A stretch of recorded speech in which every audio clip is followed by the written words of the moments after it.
Into a Wider Galaxy Part 511, Herbert's 100 Harem and Herald of Red Blades. So what's your opinion? Are they going to corrupt or ignore this ruling more?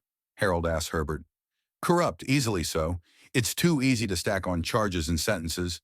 And just 10 justices? This world has so many it would be trivial, Herbert says. I was about to argue that angle. Give me a moment to rethink, Harold says as he taps his chin. This ruling is going to be watched, literally religiously. Anyone that does something like that is going to be jumped on in a fury. As much as she herself discourages them, Basilash is the goddess of vigilantes as much as law women, lawyers, and judges. Although some would argue that vigilantes follow both Basalish and Rikaxa. I suppose Saint Redblade, blessed of the Lady of War and dear friend to the first Wimperos Primal Lady, Greatpincer would know. Herbert teases. Shit. You're right, I should study the canon more now that I'm such a big part of it, Harold states. Still, the ruling is going to be closely watched and scrutinized and therefore will be risky to abuse. Therefore, it is less likely to be abused. At first, maybe, but they can be fickle. You borderline drafting them to protect the inevitable is only working because it won't take more than a few weeks at most until that ship is out of here. Long term, it doesn't even rate bandage on bullet wound level coverage. Maybe so, but it entirely depends on how the first few attempts to abuse this power go. Harold considers. Okay, that's enough both of you. You're here to be with family. Contemplate the doom of worlds or whatever you actually get up to when you're being paid to do it, Barizi says, pulling them back into the main dining room where everyone still is. So what pulled you both away, she asks. Basilash, the Tri-Tite lady has made a sort of, what would you call it? Bedrock rule? Bedrock rule? Yeah, when someone has dug so deep they hit bedrock, legality-wise, then they just get sentenced. Yeah, no, Herbert says. What? Harold asks. They need to do enough to get the maximum sentence twice, remember? So it should be refereed to that way. Doubling down? Herbert asks. Expediting double death sentences? EDS! The EDS rule, Herbert says. No, that only works in English. Sounds like nonsense in galactic trade, Harold says. Well, whatever. It's going to be called something. Double death done? What is going on? Winifred asks as she walks over. We're talking about the ruling from Lady Basilash. She's changed centrist law. But she doesn't do that. She does not make new laws. That's part of her whole thing, Winifred says. Yeah, and that's going to have knock-on effects. And what's the law? Basically, if you have twice or more the provable guilt for the maximum sentencing, then a judge can petition 10 chief justices, and if they agree, then they can simply proceed with things. Wait. Give me a moment, Winifred says, and she looks up and side to side as she clearly processes things and puts it through its mental paces. So does this count for all crimes or only violent ones? If it's for all crimes, then it can be used to force people into horrific fines with little recourse, or just throw people you don't like into prison. The sheer number of laws in a single jurisdiction, let alone the millions across centrus, means that if someone wants to argue it, well, from what I can see, the law seems to only apply where the death sentence can be applied. Herbert says, glancing up from his communicator and then holding it up for the massive OOCS. She takes it and reads through the area it's already been scrolled down to. I see, so it's limited to crimes where the death sentence has historically been used in the past, Winifred notes before thinking again.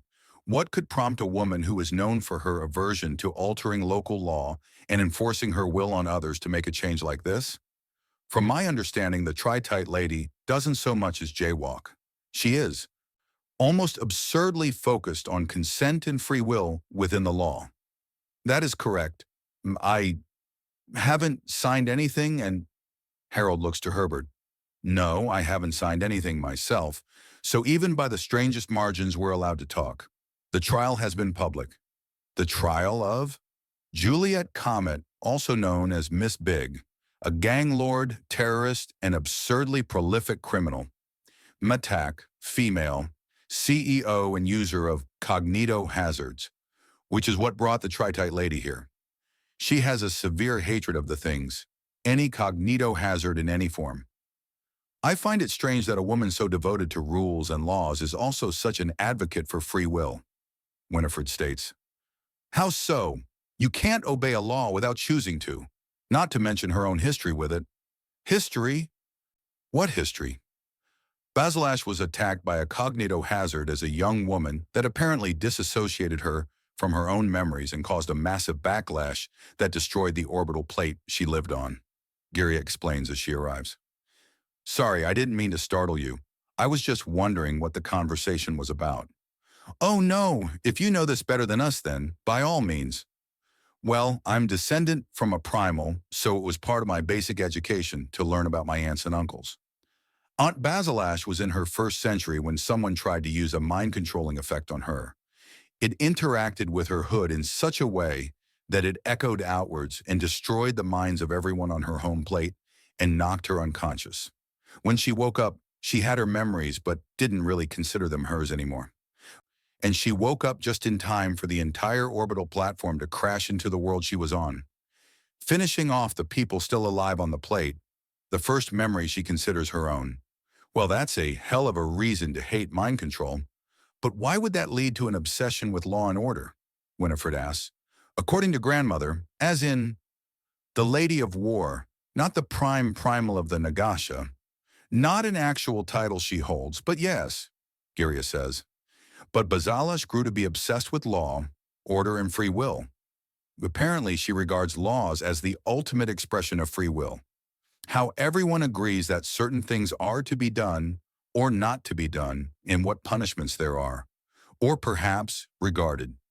She considers her first interpretation of consent-based law enforcement as an ideal she tries to bring to the galaxy through fair but fierce enforcement of the laws that all have already consented to show everyone exactly what their society acting ideally looks like, to encourage people to act that way. But not all laws are, I mean, She is aware that many laws are simply passed or enforced without the consent of the people, no? She is very aware of it. Everywhere she goes, she advises on how to streamline and decriminalize the justice systems, how to cut bloat and make everything clearer.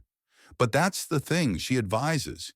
She is painfully aware of just how much damage she can do by accident and just how powerful she is.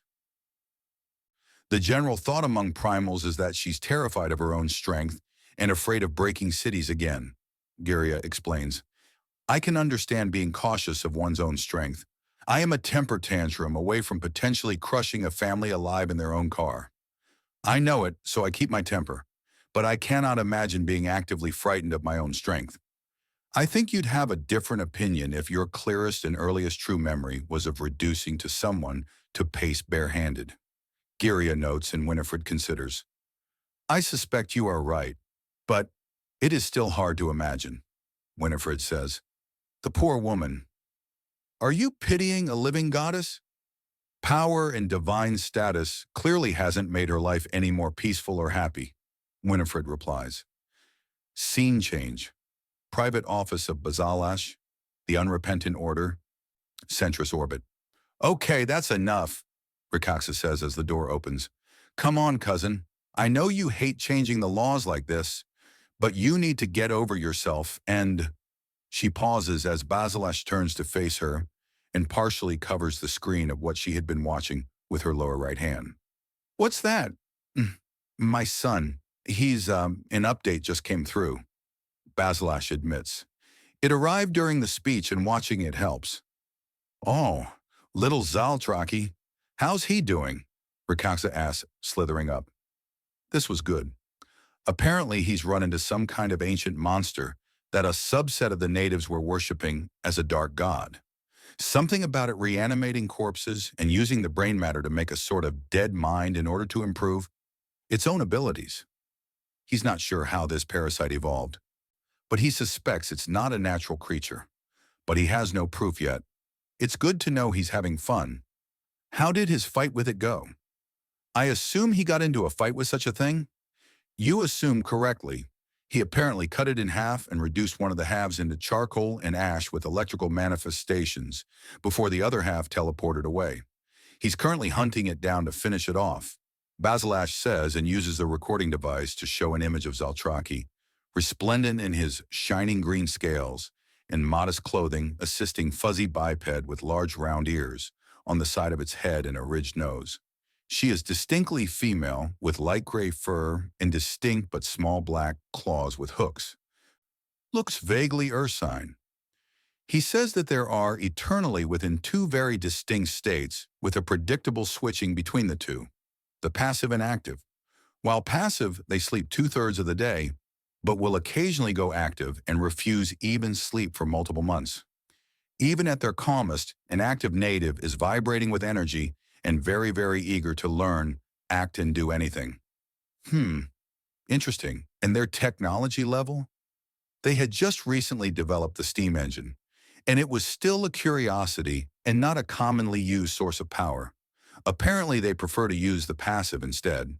That's odd. Apparently, they have some jobs for the passives in that they just sit someplace and do one repetitive task of no energy, or one large task that they can either force themselves to stay awake to accomplish, or find a way to do it faster or brute force it.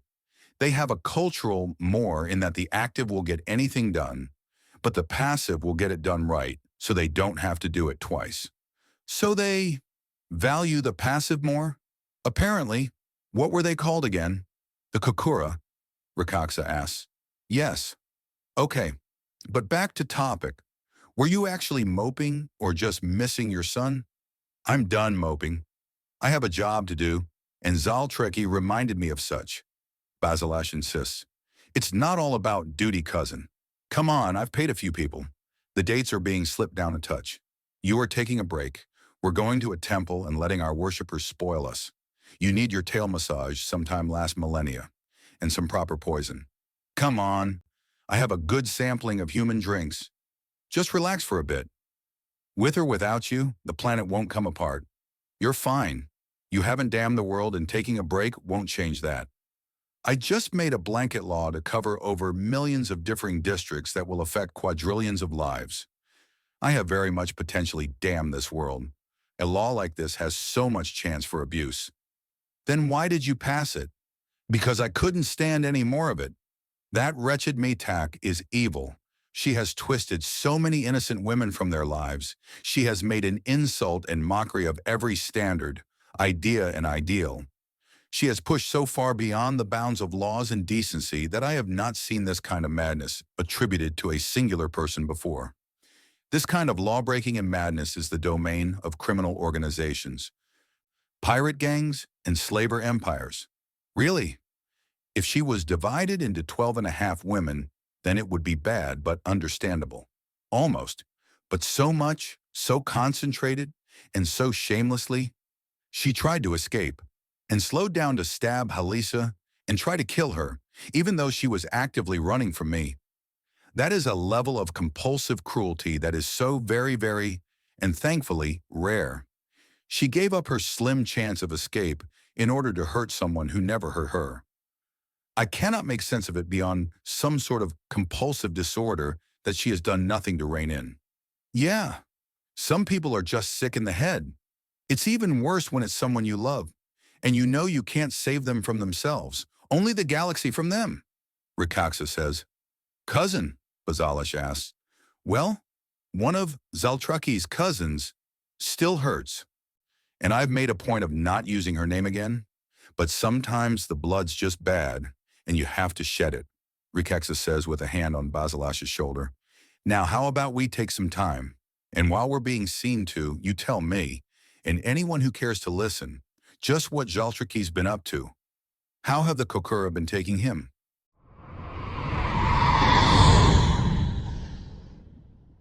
Into a Wider Galaxy, Part 512. It's inevitable.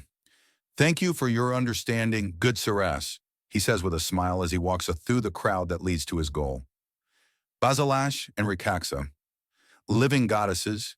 He has, of course, interviewed many other primals, and has in fact come into contact with more primals than most of their faithful ever will. Still, this one is going to be different. Both primals simultaneously, and both of them apparently being opposites, but allies. Family even.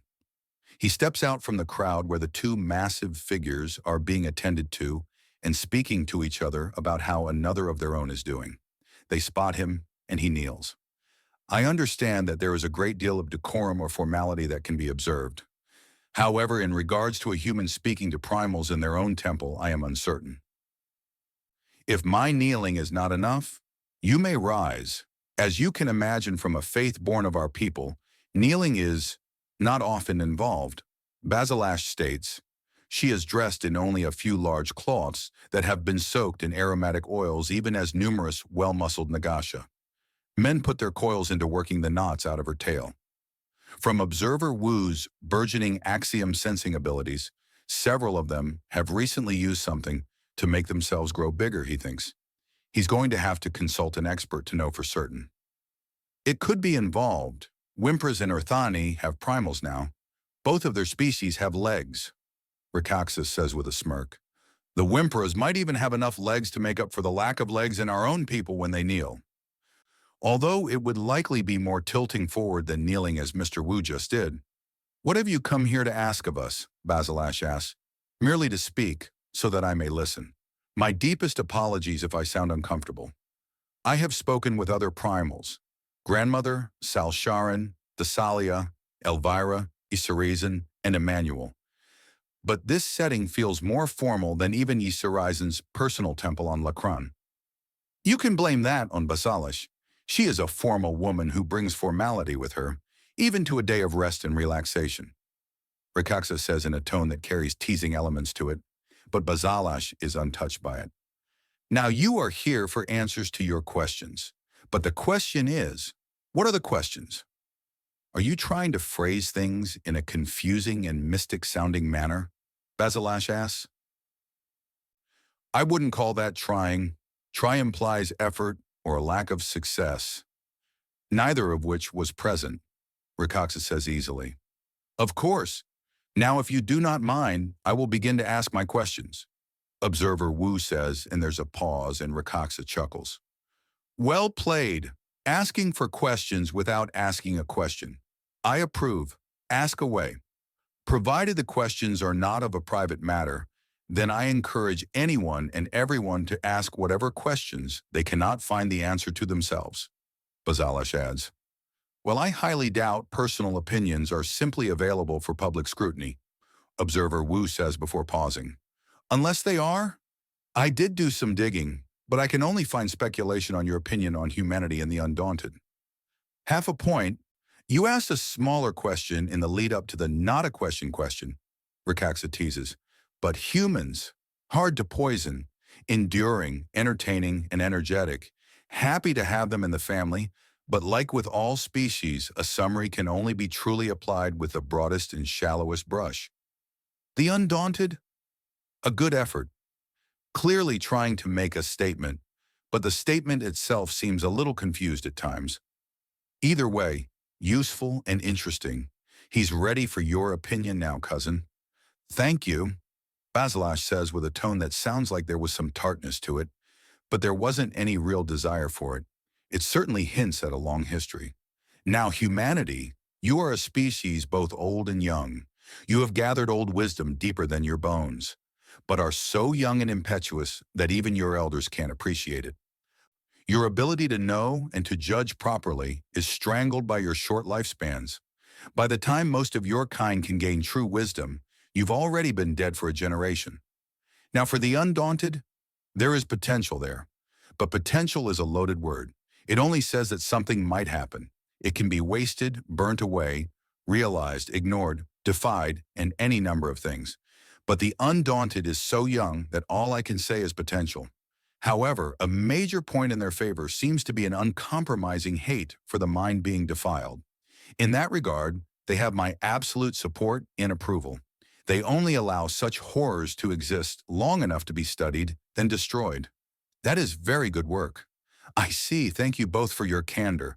Now, as two individuals with very extensive but differing pools of knowledge in the laws of the galaxy, I would like to hear about your opinion on anything, and to be frank, everything that you think the leaders and rulers of Earth would need to know, Observer Wu says. You're just opening it up to us? Rakaxa asks in an amused tone. I don't know where or how hard to push when in what is effectively your house, on your day off, and surrounded by your people. So I'm opening this up in a way that I can see primals excelling at, taking the lead. Hmm. Rikiksa lets out a thoughtful sound and looks towards the silent Bazalash, then grins.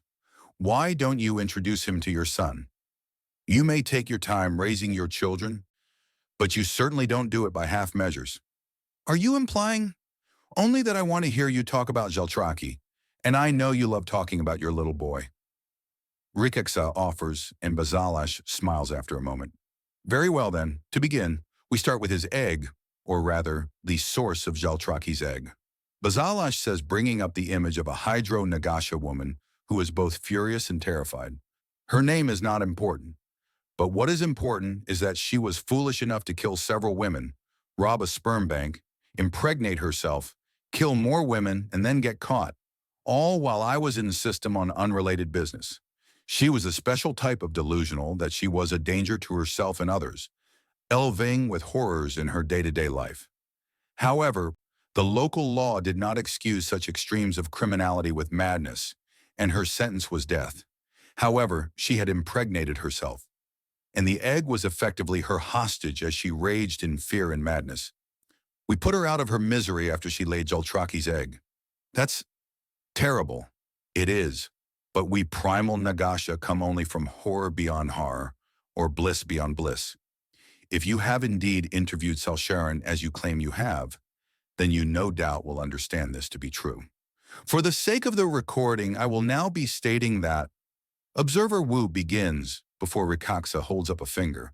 Our huggy and happy cousin was deliberately created by his warlady grandmother by lobotomizing his mother before forcibly having her impregnated. Her little weapon and legacy was a complete success, that then escaped and returned years later to erase her from the galaxy.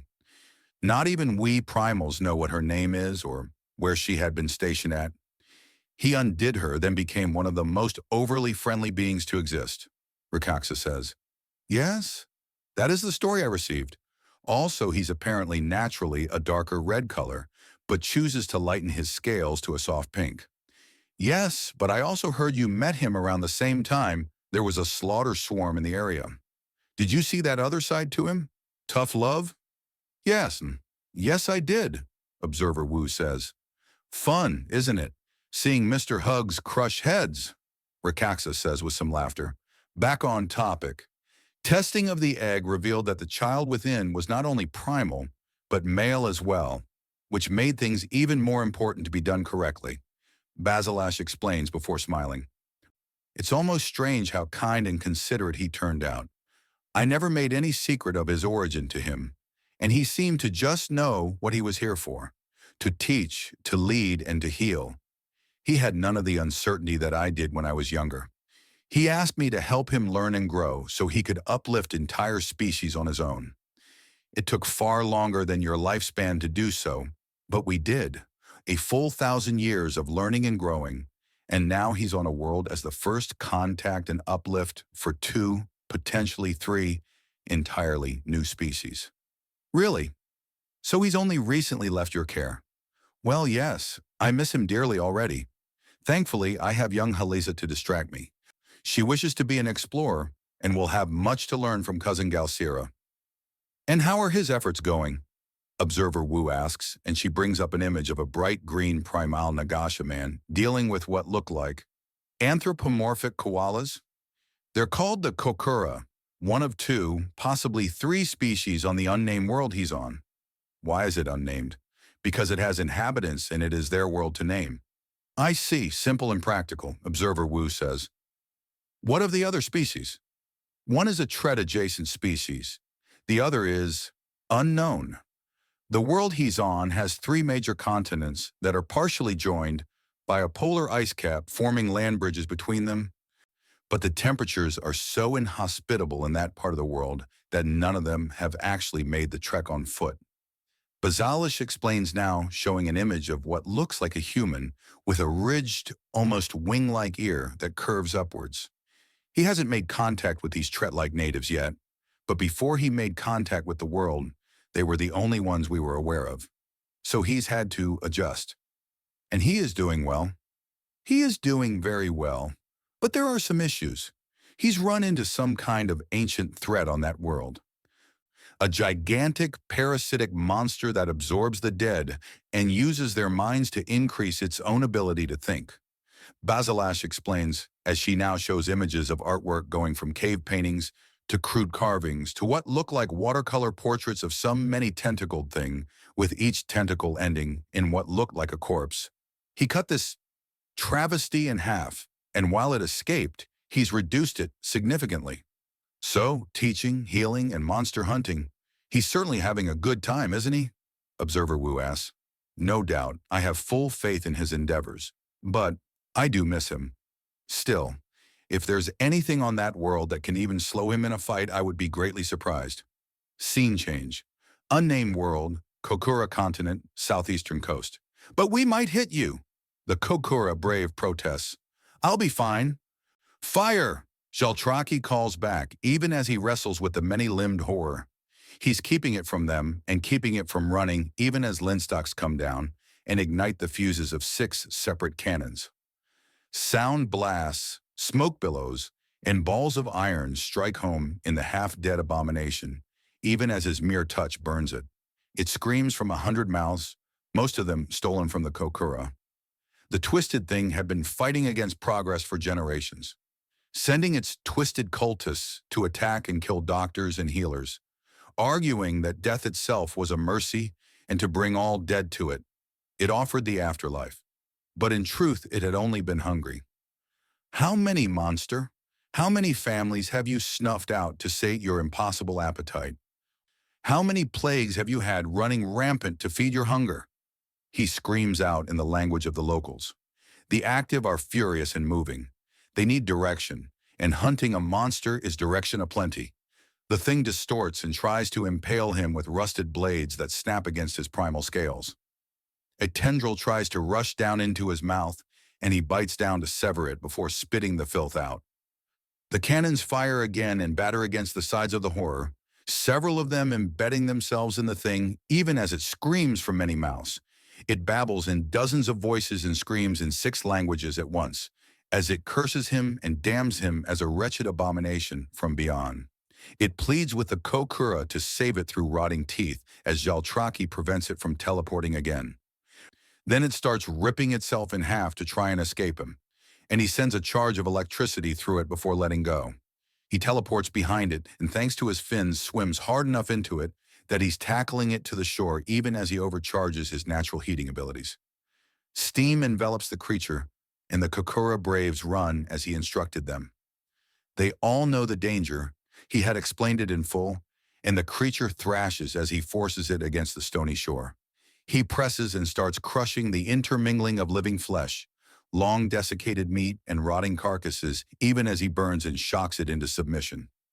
It screams louder and louder until he reaches the place where all the axiom leads back to, and he slams his middle left fist through, its flesh to rip out the core. The nightmare goes still and falls limp, now easily burning under his axiom assault, and he examines the central part of the thing. A small, smooth sphere of polished stone, unmarked and flawless. Then a small tendril of meat grows across in it. He crushes it to powder in his palm, and then pulls apart the very molecules and then axiomatically annihilates it, reducing it to pure axiom energy. It's done.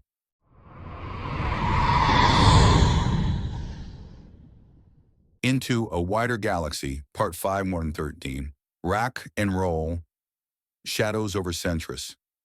Hey, you're just in time, Koa notes as Amadi rushes in, followed by the less hurried Reggie. Did something slow you down? Marissa asked from beside Koa. Nida and Nika had played a quick game of rock, paper, scissors for who sat in his lap and who sat beside him. Nida was in his lap. Misty is mid-appointment with a customer and Shireen is in the crunch of the final weeks of the beta. The game releases next month, so it's go time, Reggie explains. He lets out a breath at the sight of the projected image as the tri-tight lady is glaring down from her podium as she awaits her court to finish putting itself in order and for the perpetrator to be removed from stasis. I'm surprised that she's expedited this. From my understanding, her patience is supposed to be nigh endless. I mean, raising a child for 1,000 years, that would give anyone the patience that would make a saint look ill-tempered. Ah, is that why you don't want to babysit during the fun nights? Nika asks. I don't want to babysit on the fun nights, because your fun nights are almost always when I'm on a maintenance shift. I can't look after a baby when I'm babying a starship, let alone four. Four? For what? Nita asks. That only works in English. Nice try, though, Koa says as Amadi kisses the first of his girls and she melts into his grip. And so it begins. They're disabling the stasis field. Reggie notes as on the screen the gray coloration that had enveloped the accused Mitak fades into full color, and she then moves. She looks around, then tries to dive away. But the tri-tight chains stop her from moving, and there's clearly something unpleasant enough in them to cause her to scream in pain as she tries to get away. What's going on? Where am I?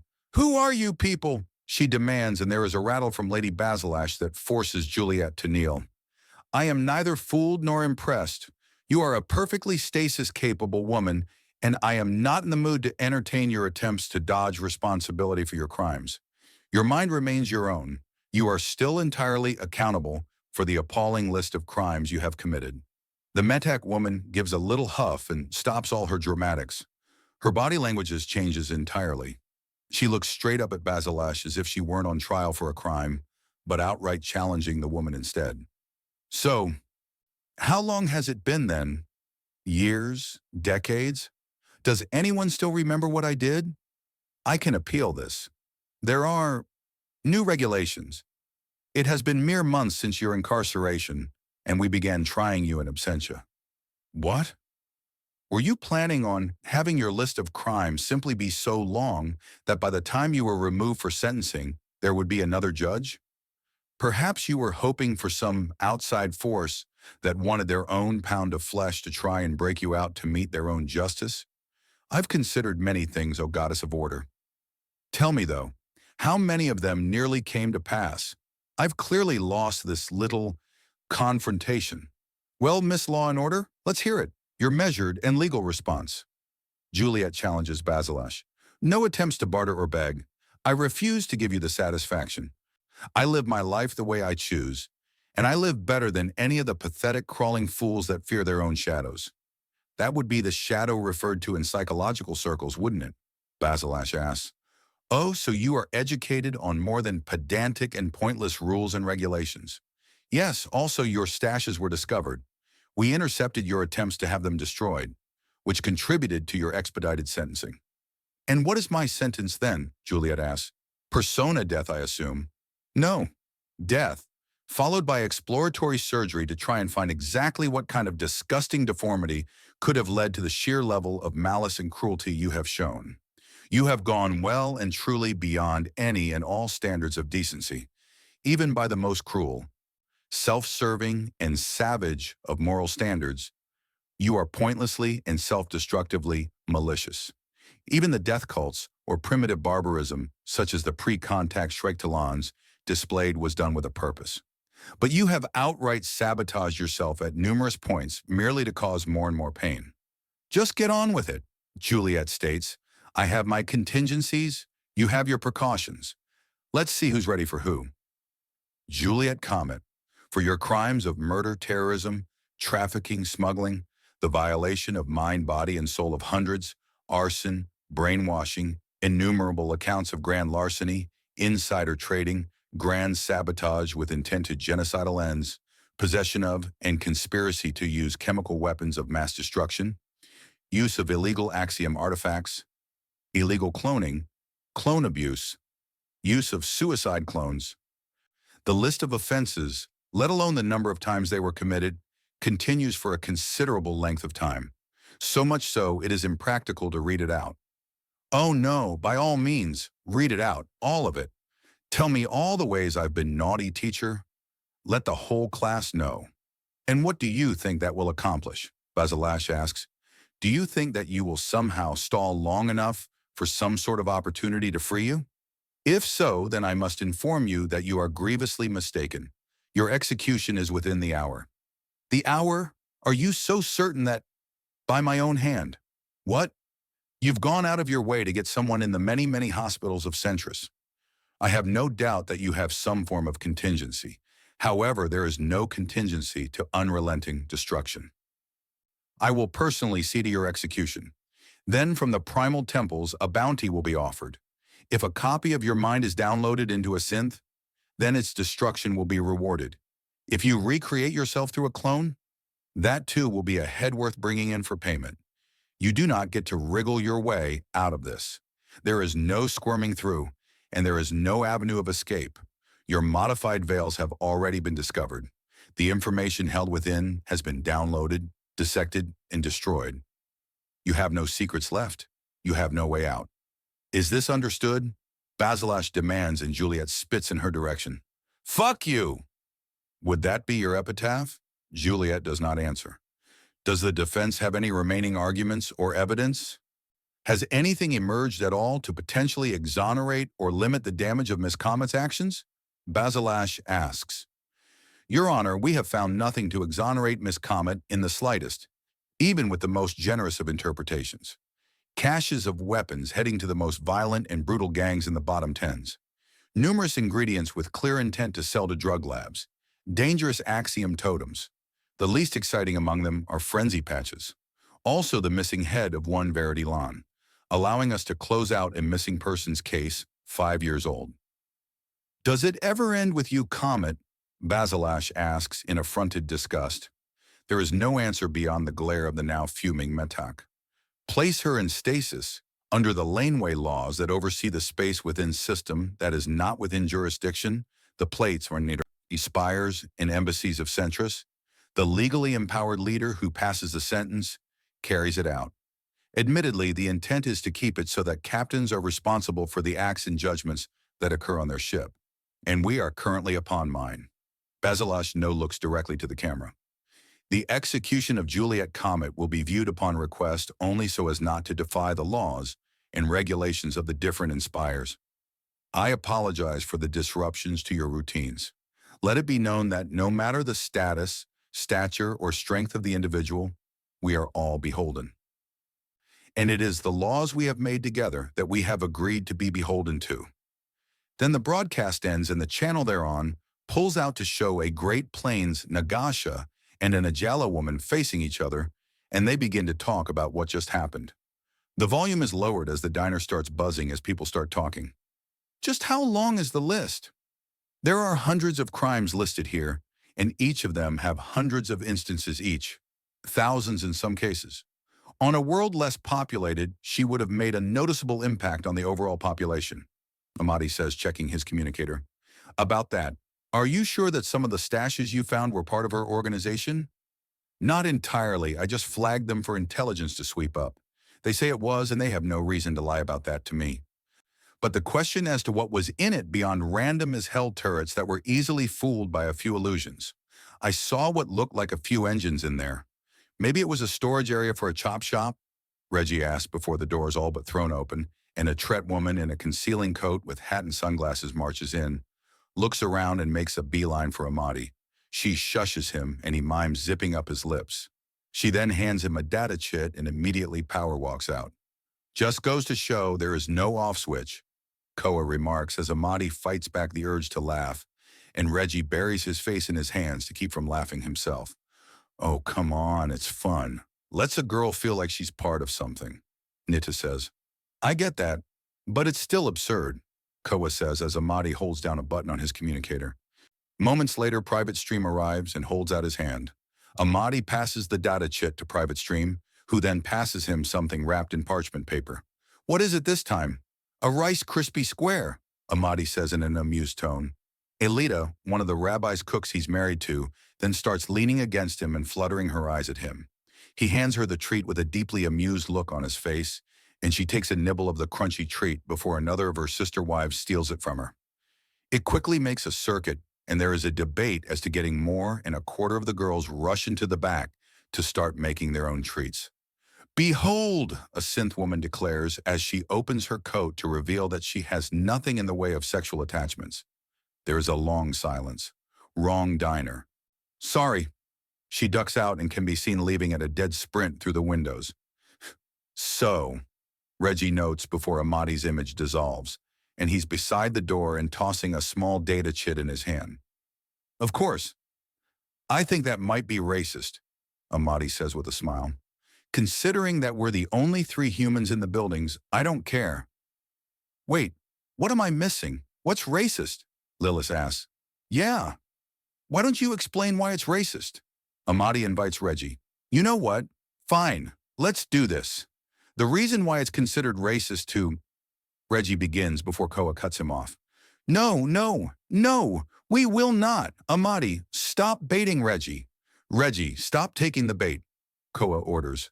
Yeah, boss, Amadi says as he holds down the same button on his communicator.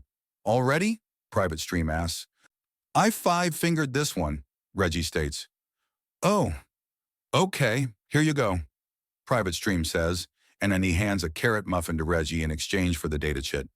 I still feel like a little kid when you give me a treat in exchange for the intel, Amadi notes wryly. There, Private Stream says, patting him on the elbow. That doesn't help, Amadi states, and Private Stream teleports away with a giggle. Hey, can I have that muffin? The orange root thing is tasty, Nika asks, and Amadi gently tosses it her way. Her left wing shifts out and grabs it. Thanks.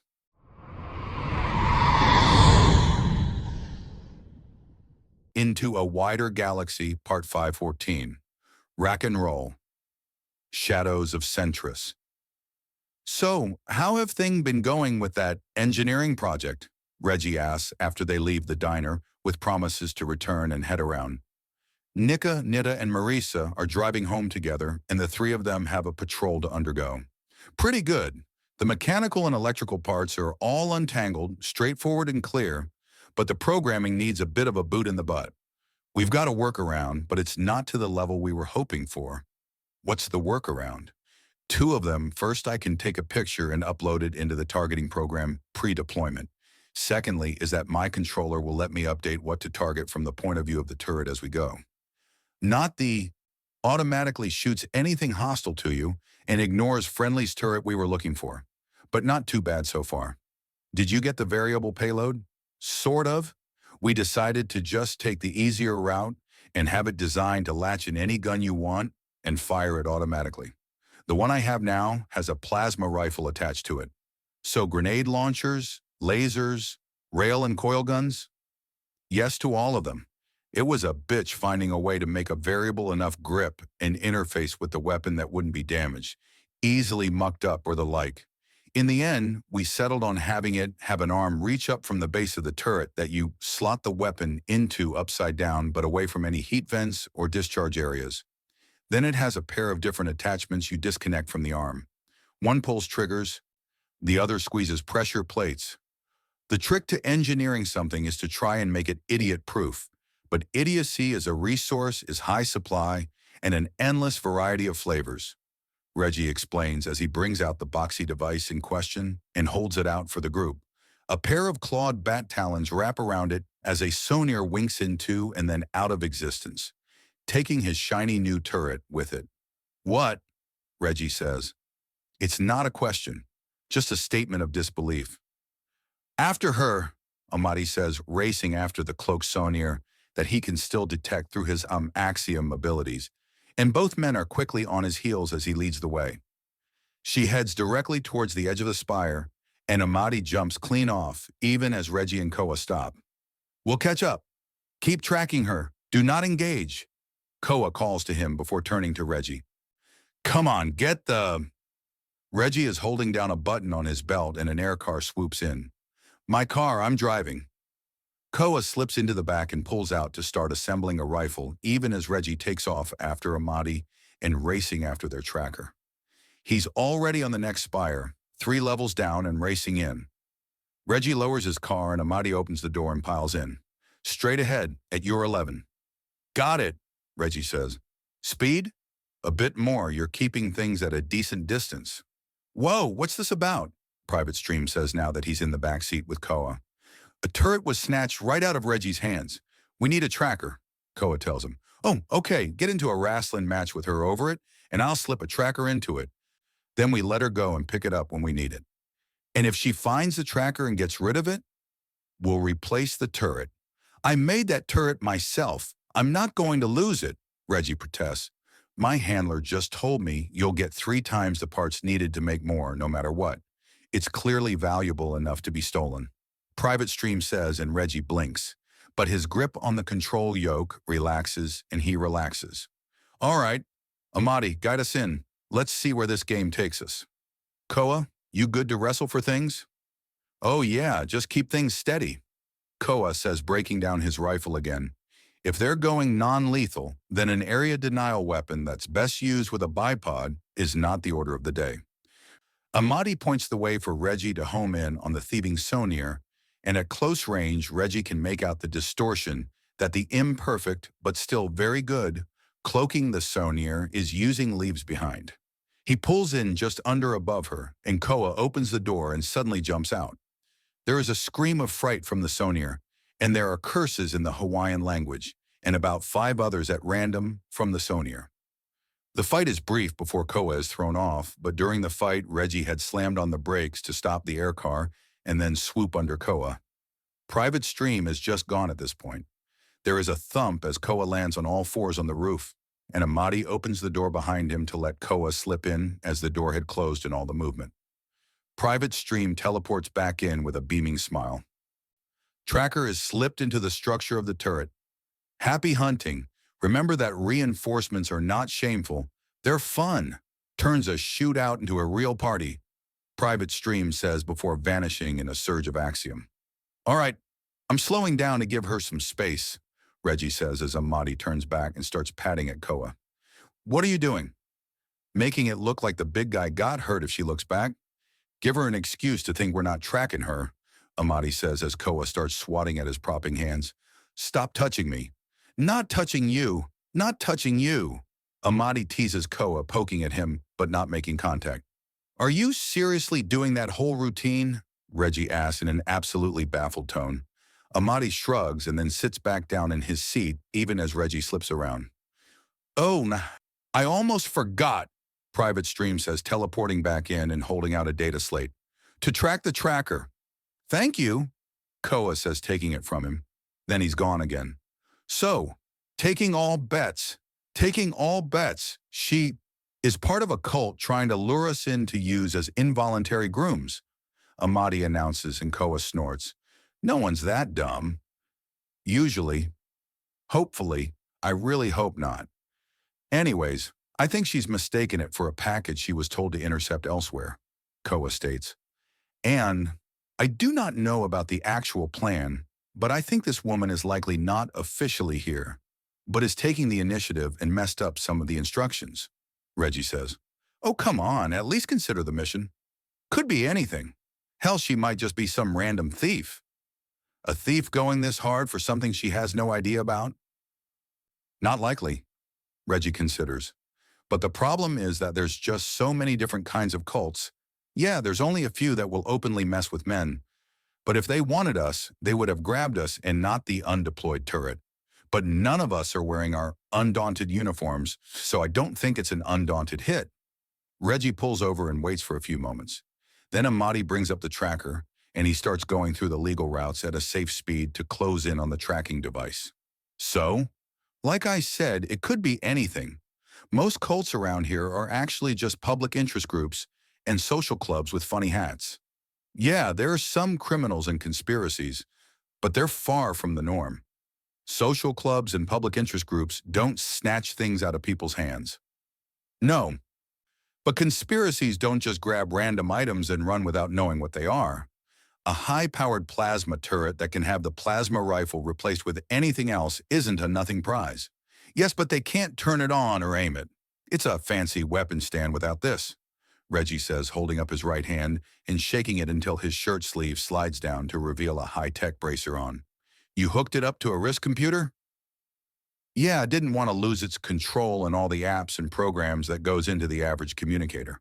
To say nothing of the fact that with a dedicated device, then it being hacked, and a weapon with remote control is something people love to hack, then all they get is to mess up or take control of the turret, not get a backdoor into the Dauntless, or your communicators or files and such. Nothing like empty air for a firewall, Koa notes. Yep, Reggie says as they turn a corner and slow down to look down an alleyway. He finds a parking space and lands this air car before they all get out. All right, let's hope the car remembers us because we are gone, Amadi says as he gathers Axiom and makes all three of them vanish before he slowly shifts the Axiom flow into something that more resembles the natural patterns. Under the veil, Koa takes the lead as he rolls up the sleeves on his button down and cracks his knuckles as he moves forward. Amadi is in the middle with Reggie watching the rear as they slip through the alleyway. Well, that's interesting, Koa notes as he sees the tracking beacons suddenly have two different distances, a good 150 meters apart in the two. Expanded space? Amadi asks. That's usually more a warehouse thing, Reggie states. Yes, because potential criminal organizations are so well known for following the rules. Koa notes as he tries the nearest door that heads into the building that the tracking beacon seems to be in. It's unlocked and the door splits to both rise up and fall below as more behind it is pulled to either side. That's a lot for a supposedly civilian location. Reggie updates their position and marks things as unusual but not threatening. Oh, that is a hideous design on the wallpaper. Digital camouflage meets a flower garden? Give me a moment to match the veil, Amadi says, and he makes a few gestures before nodding. They head into the building, following the general direction from Koa's device until they come across a door with a brass symbol. It's a circle with a partially filled-in checkerboard pattern. All 9 squares are filled in, but clearly filled. I think it's some kind of number, Koa remarks before trying the door panel. It refuses to open. He tries again, and it refuses to open. Excuse me, Reggie says, walking up beside him and pulling out a device from his pocket. It's a small cylinder that he points at the screen, and a tiny panel lights up and begins projecting a screen upwards. Oh, okay. What is it? Koa asks. It's a bio-sign scanner as well. Just let me see if I can't. And the latest proper activation was, and if we just mimic the signal, the small panel lets out an error message. Well, you confused it, Amadi says with a smile. Reggie sighs before he accesses it again, and then he sends another command. This one gets a flat-out rejection, 2 more errors, another rejection, and then the door opens with a minimum of muttered swears on the engineer's part. So a den of thieves then? Koa asks as he eyeballs the numerous rows of stacked high boxes of all sorts. If this has something to do with boxes, I may scream. Well, actually, no, I won't. But it will be very, very annoying, Reggie notes as they enter the expanded area. It was clearly once an apartment in the building, but with expanded space was now basically a warehouse in the middle of an apartment complex. The superintendent is going to be so pissed off to learn about this. These suckers are illegal on most spires, Amadi notes. Not illegal, Koa corrects him. It requires a license from the owner of the building, though, and I doubt this is the owner's doing. Wonder why we don't see this more, Amadi asks without really asking. The safety regulations around expanded spaces and lived-in areas is considered overly strict by a lot of people. And of course, it gives building inspectors another way to screw with you, so a lot of people don't think it's worthwhile, Koa says as he starts walking down the aisles of stolen boxes of one form or another. And here we are. Reggie picks up his turret and just looks around in confusion before quickly checking up on the device to make sure it hasn't been compromised. The only changes are some slight scratches thanks to the sonar claws and the tracking beacon. So where is our thief? Amadi asks, and the lights in the apartment warehouse go from dim to spotlight, and all 3 men get into cover by sheer reflex.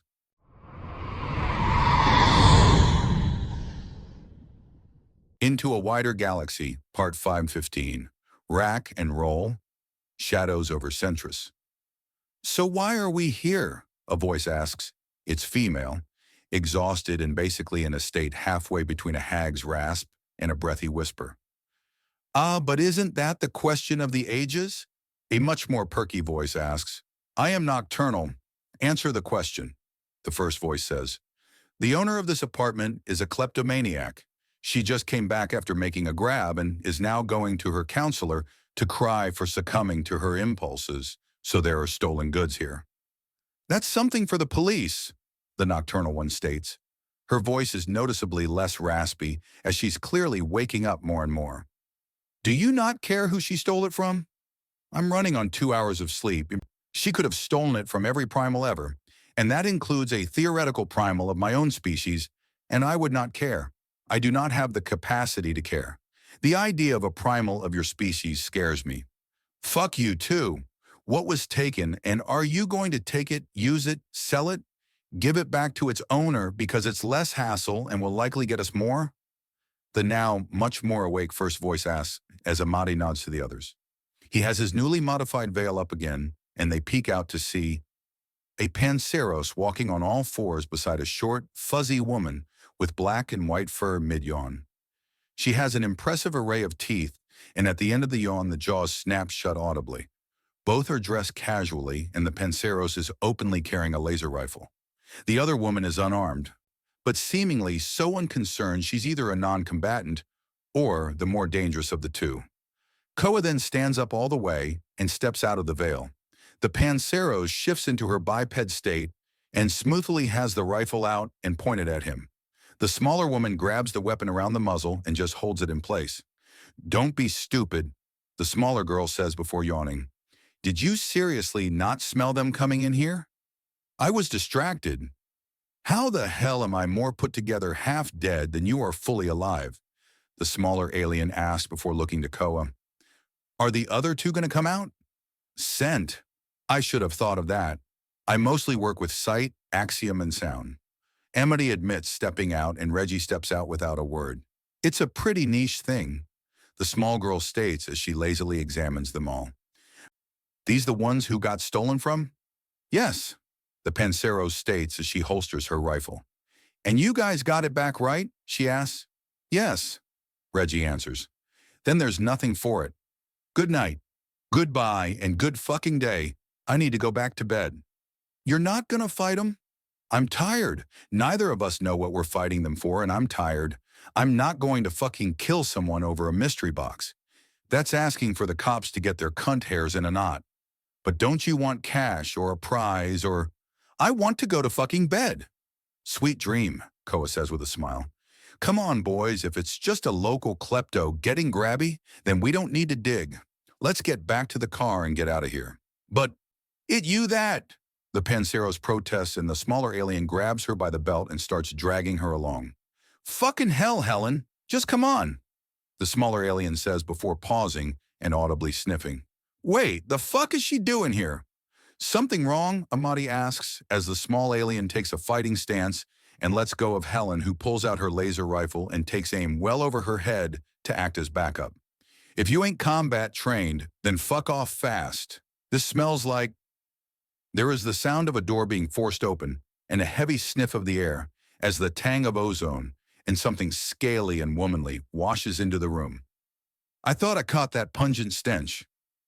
Anaris, the smaller alien says as out from between the stacks of stolen goods an alien steps out. Between the boxes, the men spot the frame of a massive quadruped that's easily 8 feet tall at the haunches and built like a living battering ram. Slight sparks of electricity play along the horns and several jutting spikes and spines along the body of the larger alien. Compared to the tiny alien who's closer to a gobe in height, it's like a human trying to stare down an elephant. Dot, Anaris says as she lowers her head. While still feminine with prominent lips and a pretty face, her mouth is full of massive fangs and opens wide. More sparks of electricity trace themselves over her teeth.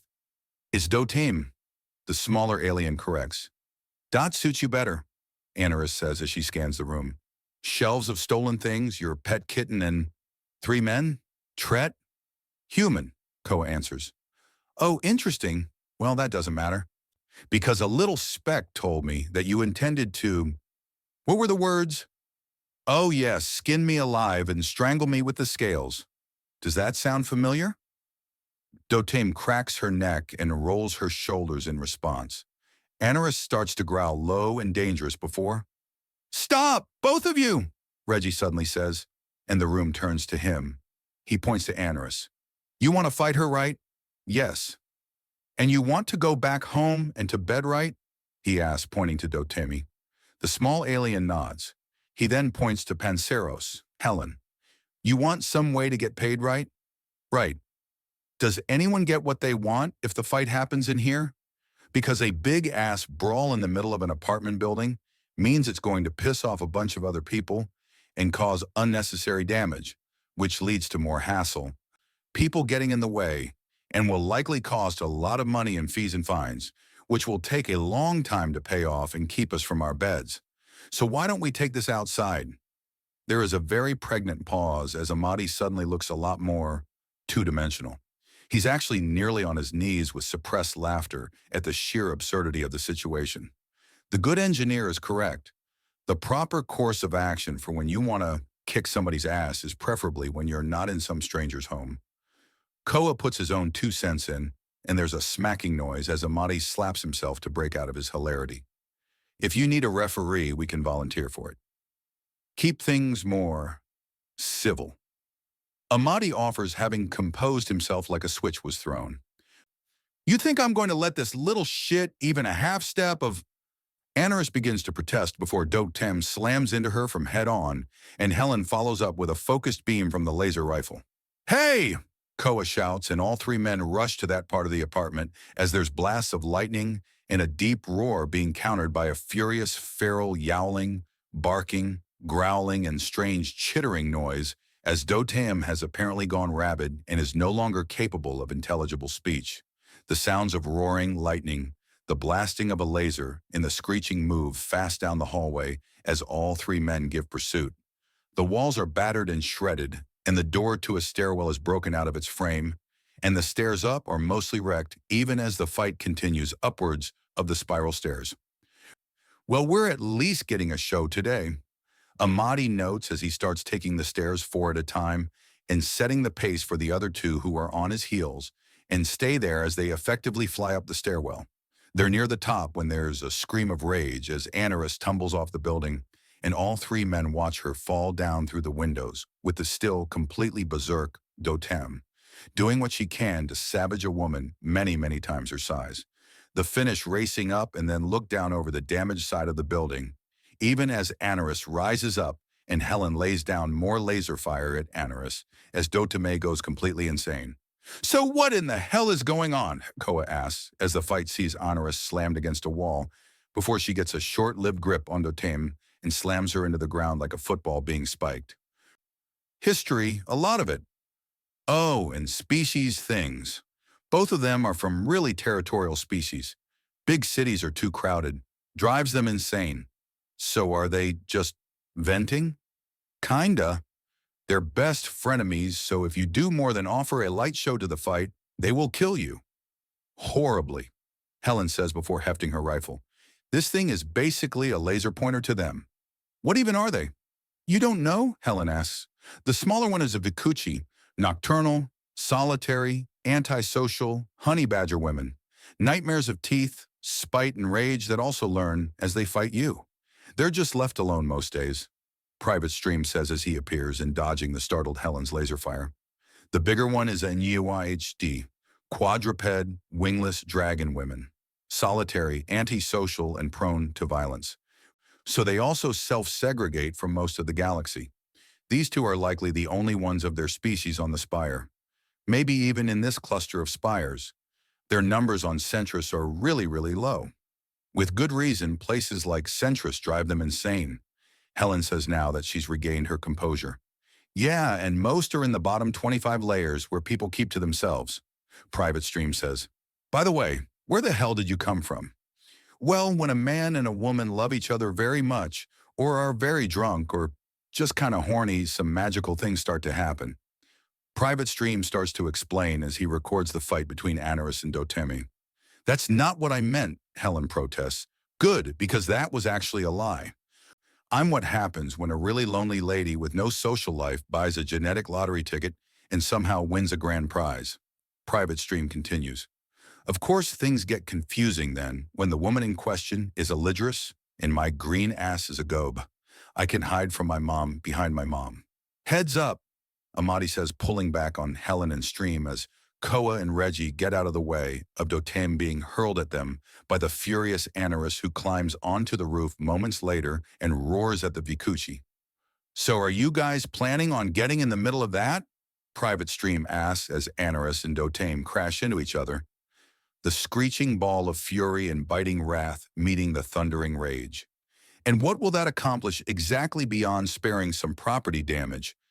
They both clearly want the fight, and so long as they're not dragging other people into it, it's not our business, Koa says.